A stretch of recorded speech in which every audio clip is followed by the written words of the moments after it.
ಬೇರೆ ಇಲ್ಲಿ ಸೇರಿರ್ತಕ್ಕಂಥ ಸಮಸ್ತ ಕನ್ನಡ ಪ್ರಿಯ ಹಾಗೂ ಸಂಗೀತ ಪ್ರಿಯ ಮನಸ್ಸುಗಳಿಗೆ ಹೃತ್ಪೂರ್ವಕವಾದಂಥ ನಮನಗಳನ್ನು ಸಲ್ಲಿಸ್ತಾ ಇದ್ದೇನೆ. ಈಗಾಗಲೇ ತಮಗೆ ಗೊತ್ತಿರುವಂತೆ ವಿಯನಾಸಂ, ಕನ್ನಡ ಭವನ ಹಾಗೂ ಮೆಲೋಡಿ ಈ ಮೂರು ಸಂಸ್ಥೆಗಳ ಪರವಾಗಿ ಹಮ್ಮಿಕೊಂಡಿರ್ತಕ್ಕಂಥ ಒಂದು ರಸಮಂಜರಿ ಕಾರ್ಯಕ್ರಮ. ಈ ಕಾರ್ಯಕ್ರಮವನ್ನು ಹಮ್ಮಿಕೊಂಡಿರ್ತಕ್ಕಂಥ ಸಂದರ್ಭದಲ್ಲಿಯೇ ನಮ್ಮ ಕನ್ನಡದ ಕೋಗಿಲೆ ಖ್ಯಾತ ಗಾಯಕಿಯಾಗಿರ್ತಕ್ಕಂಥ ಎಸ್ ಜಾನಕಿಯವರು ಕೂಡ ಸ್ವರ್ಗಸ್ಥರಾದರು.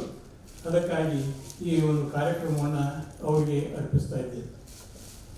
ಇವತ್ತಿನ ಈ ಕಾರ್ಯಕ್ರಮದ ಮುಖ್ಯ ಅತಿಥಿಗಳಾಗಿ ಆಗಮಿಸಿರ್ತಕ್ಕಂಥ ಶ್ರೀಮತಿ KM ಜಾನಕಿಯವರು ಇಲ್ಲಿಯ ಪ್ರಾದೇಶಿಕ ಆಯುಕ್ತರು.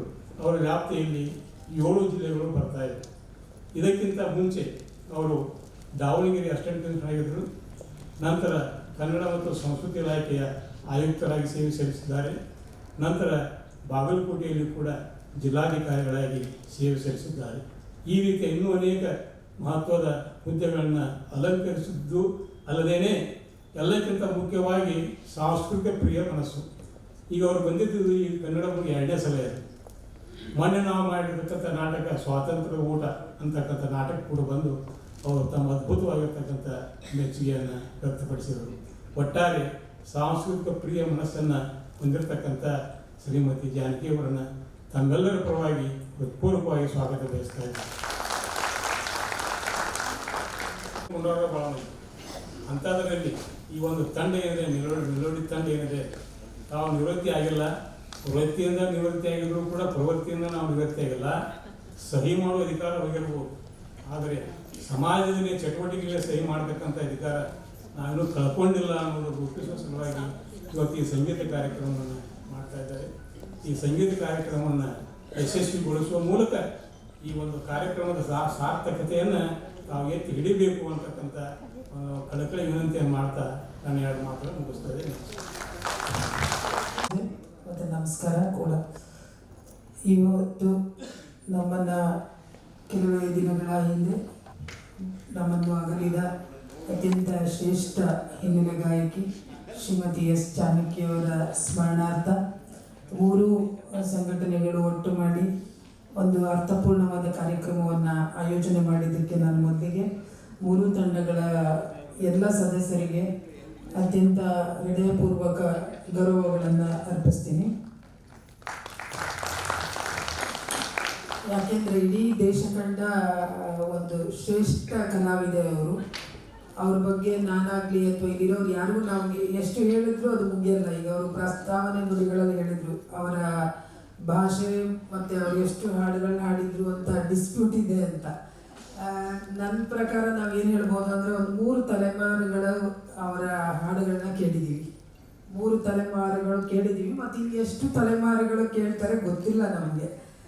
ಒಂದು ಅಡ್ವಾಂಟೇಜ್ ಏನಂದರೆ ಅವರಿದ್ದ ಎಲ್ಲ ಹಾಡುಗಳು ಈಗ ಸಾಫ್ಟ್ ಕಾಪಿ, ಹಾರ್ಡ್ ಕಾಪಿ ಎಲ್ಲ ಇರೋದ್ರಿಂದ, ತಾಂತ್ರಿಕ ಯುಗದಲ್ಲೂ ಕೂಡ ಅವುಗಳು ಎಲ್ಲವೂ ಸಂರಕ್ಷಣೆ ಆಗಿರೋದ್ರಿಂದ ಇನ್ನೂ ಮುಂದಿನ ಹಲವು ಪೀಳಿಗೆಗಳು ಅವರ ಗಾನಸುದೆಯನ್ನು ಆನಂದಿಸ್ತವೆ. ಮುಂಚೆನೇ ಅವರು ಹೇಳುವಾಗ ಹಿಂಗೆ ಒಂದು ಹಾಡಿಗೆ ಭಾವ ತುಂಬುವ, ಜೀವ ತುಂಬುವ ಶಕ್ತಿ ಇದ್ದಿದ್ದು ಅವರಿಗೆ. ಅವರು ಜೊತೆ ಸಹಗಾಯಕರು ಹೇಳ್ತಾ ಇರ್ತಾರೆ, ಅವರು ಹಾಡಲ್ಲಿ ಅಷ್ಟೇ ಅವ್ರ ಭಾವ ಇರ್ತಿತ್ತು, ಅವರ ಶರೀರದಲ್ಲಿ ಏನೂ ಅವರು ಎಕ್ಸ್ಪ್ರೆಷನ್ ತೋರಿಸ್ತಿರ್ಲಿಲ್ಲ. ನಿಂತಂಗೆ ನಿಂತಿದ್ರು, ಆದರೆ ಅವ್ರ ಕಂಠದಲ್ಲಿ, ಶಾರೀರದಲ್ಲಿ ಆ ಪಾತ್ರಕ್ಕೆ ಅಥವಾ ಆ ಸಾಹಿತ್ಯಕ್ಕೆ ಜೀವ ತುಂಬುವ ಶಕ್ತಿ ಇತ್ತು ಅಂತ. ಆ ಥರ ಜೀವ ತುಂಬಿ ಹಾಡಿದಾಗ ಮಾತ್ರ ಅದು ಶ್ರೋತೃಗಳ ಕಿವಿಗೆ ತಲುಪಕ್ಕೆ, ಹೃದಯಕ್ಕೆ ತಲುಪಕ್ಕೆ ಸಾಧ್ಯ ಆಗುತ್ತೆ. ಯಾಂತ್ರಿಕವಾಗಿ ಅಥವಾ ತಪ್ಪಿಲ್ಲದೆ ಶಾಸ್ತ್ರಬದ್ಧವಾಗಿ ಕ್ರಮಬದ್ಧವಾಗಿ ಹಾಡಿದ್ರು ಕೂಡ ಅದರಲ್ಲಿ ಏನೋ ಕೊರತೆ ಇದೆ ಅನ್ಸುತ್ತೆ. ಆದರೆ ಎಸ್ ಜಾನಕಿಯವರ ಹಾಡುಗಳನ್ನ ಕೇಳಿದಾಗ ಫುಲ್ನೆಸ್ ಅಂತ ಏನಂತೀವಿ, ಆ ಹಾಡಿಗೆ ಏನು ಇರಬಹುದಾಗಿತ್ತು ಅದೆಲ್ಲವನ್ನು ಕೂಡ ಅವರು ಅತ್ಯಂತ ಸಹಜವಾಗಿ ಕೊಡ್ತಾ ಇದ್ರು. ಅದರಿಂದ ಅವ್ರಿಗೆ ಎಷ್ಟು ಅವರು ಹೋದಾಗ ಅವ್ರ ಬಗ್ಗೆ ಬಂದ ಬರಹಗಳಲ್ಲಿ ನೋಡಬೇಕು, ಜೇನು ದನಿ, ಇನಿ ದನಿ, ಗಾನ ಗಂಧರ್ವ ಕಂಠ, ಈ ಥರ ಎಷ್ಟು ಹೇಳಿದ್ರು ಸಾಲಲ್ಲ, ಅಷ್ಟು ಜೀವ ತುಂಬಿದ್ದಾರೆ ಅವರು. ಅಂದರೆ ಕಲೆಯನ್ನೇ ಜೀವಿಸಿದಾಗ ಮಾತ್ರ ಅದು ಸಾಧ್ಯ ಆಗುತ್ತೆ. ಅದನ್ನು ವಾಣಿಜ್ಯಾತ್ಮಕವಾಗಿ ಬಳಸ್ಕೊಳ್ದೇ ಒಂದು ನಿಸರ್ಗ ಕೊಟ್ಟ ವರ ಅವರಿಗೆ ಅದು. ಈಗ ಕೋಗಿಲೆ ಹೆಂಗೆ ನಿಸರ್ಗದಲ್ಲಿ ನಾವು ಕೋಗಿಲೆಗೆ ಹಾಡುಗಾರಿಕೆಗೆ ಹೆಸರುವಾಸಿ ಇರ್ತೀವೋ ಹಾಗೆ ಈಗ ಮಾನವರಲ್ಲಿ ನಮ್ಮ ನಡುವೆ ಇದ್ದವರಲ್ಲಿ ಜಾನಕಿ ಅಮ್ಮ ನಿಜವಾಗ್ಲೂ ಕೂಡ ಆ ಕೋಗಿಲೆಗೆ ಎಲ್ಲ ಭಾಷೆ ಹಾಡು ಬರ್ತಾ ಇತ್ತು ಮತ್ತು ಎಲ್ಲರನ್ನೂ ಕೂಡ ತಲುಪಿತು. ಕಲಾವಿದರಿಗೆ ಸಾವು ಇರಂಗಿಲ್ಲ. ಈಗ ನಾವು ಯಾರಾದರೂ ಹೋದರೆ ಕೂಡ ನಮ್ಮದು ಒಂದು ಸ್ವಲ್ಪ ದಿನ ಮರೆಯಾಗ್ಬೋದು, ನಮ್ಮ ಮನೆಯವರು ಅಥವಾ ನಮ್ಮ ಸುತ್ತಮುತ್ತವರು ಸಹೋದ್ಯೋಗಿಗಳು ಅಷ್ಟಕ್ಕೆ ಸೀಮಿತರಾಗಿರ್ತೀವಿ. ಆದರೆ ಇವರ ಕಲೆಗೆ ಯಾವುದೇ ರೀತಿಯ ಎಲ್ಲೇ ಇರೋದಿಲ್ಲ ಮತ್ತು ಅದಕ್ಕೆ ಸಾವು ಕೂಡ ಇರೋದಿಲ್ಲ. ಎಸ್ ಜಾನಕಿಯವರು ನಮ್ಮೊಂದಿಗೆ ಯಾವತ್ತೂ ಕೂಡ ಚಿರಸ್ಥಾಯಿಯಾಗಿ ಇರ್ತಾರೆ ಮತ್ತು ಅವರ ಹಾಡುಗಳು ಚಿರಸ್ಮರಣೀಯವನ್ನಾಗಿ ಮಾಡ್ತವೆ ಮತ್ತು ನಾವು ಅವುಗಳಿಂದ ಸಂತೋಷವನ್ನು ಪಡಿತಾನೆ ಇರ್ತೀವಿ. ಅಂತಹ ಒಂದು ಶ್ರೇಷ್ಠ ಗಾಯಕಿಗೆ ಇಲ್ಲಿ ಒಂದು ಅತ್ಯಂತ ಒಂದು ಏನು ಅರ್ಥಪೂರ್ಣವಾದ ಗಾನ ನಮನವನ್ನು ಸಲ್ಲಿಸ್ತಿರೋದ್ರಿಗೆ ಎಲ್ಲರಿಗೂ ಕೂಡ ನಾನು ಮತ್ತೊಮ್ಮೆ ಗೌರವಪೂರ್ವಕ ಧನ್ಯವಾದಗಳನ್ನ ಹೇಳಿ ನನ್ನನ್ನು ಈ ಕಾರ್ಯಕ್ರಮಕ್ಕೆ ಆಹ್ವಾನಿಸಿದ್ದಕ್ಕೆ ಕೃತಜ್ಞತೆಗಳನ್ನು ಕೂಡ ತಿಳಿಸಿ ನನ್ನ ಮಾತುಗಳನ್ನು ಮುಗಿಸ್ತೀನಿ. ನಮಸ್ಕಾರ. ಎಲ್ಲರಿಗೂ ಈ ಸಂಜೆಯ ನಮಸ್ಕಾರಗಳು. ಗೌರವಾನ್ವಿತ ವೈನಾಸಂ ಅಧ್ಯಕ್ಷರಾದ ಶ್ರೀ ಯರು ಪಾಟೀಲ್ ಅವರಿಗೆ ವೇದಿಕೆಯಲ್ಲಿ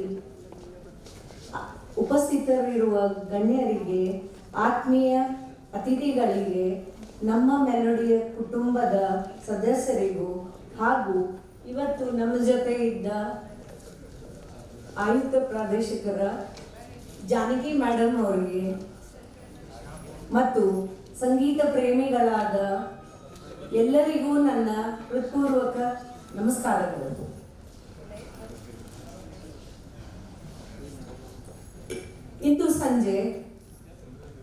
ಇಂದು ಈ ಸುಂದರ ಸಂಗೀತ ಸಂಜೆಯಲ್ಲಿ ನಮ್ಮ ಮೆಲೋಡಿ ಕುಟುಂಬವನ್ನು ನಿಮ್ಮೆಲ್ಲರಿಗೂ ಪರಿಚಯಿಸಿಕೊಳ್ಳುವ ಅವಕಾಶ ದೊರಕಿದ್ದು ನನ್ನ ಭಾಗ್ಯವೆಂದು ಭಾವಿಸುತ್ತೇನೆ. 2023 ಏಪ್ರಿಲ್ 2ನೇ ತಾರೀಕಿಗೆ ಕೆಲವು 18 ಗಾನ ಪ್ರಿಯರೊಂದಿಗೆ ಆರಂಭವಾದ ಮೆಲಡಿ ಇಂದು 180ಕ್ಕೂ ಹೆಚ್ಚು ಸದಸ್ಯರನ್ನು ಹೊಂದಿರುವ ಒಂದು ದೊಡ್ಡ ಕುಟುಂಬವಾಗಿ ಬೆಳೆದಿದೆ. ನಮ್ಮನ್ನು ಒಂದಾಗಿಸಿರುವುದು ಕೇವಲ ಸಂಗೀತವಲ್ಲ, ಪರಸ್ಪರ ಪ್ರೀತಿ, ಸ್ನೇಹ, ವಿಶ್ವಾಸ ಮತ್ತು ಸಹಕಾರ. ಇಲ್ಲಿಯವರೆಗೂ ನಾವು ಅಂದರೆ ಮೆಲೋಡಿ ತಂಡ 20 ಯಶಸ್ವಿ ಸಂಗೀತ ಕಾರ್ಯಕ್ರಮಗಳನ್ನು ಆಯೋಜಿಸಿದ್ದೇವೆ. ಪ್ರತಿಯೊಂದು ಕಾರ್ಯಕ್ರಮವು ಹೊಸ ಪ್ರತಿಭೆಗಳಿಗೆ ವೇದಿಕೆ ನೀಡಿದ್ದು ಆತ್ಮವಿಶ್ವಾಸವನ್ನು ಬೆಳೆಸಿದ್ದು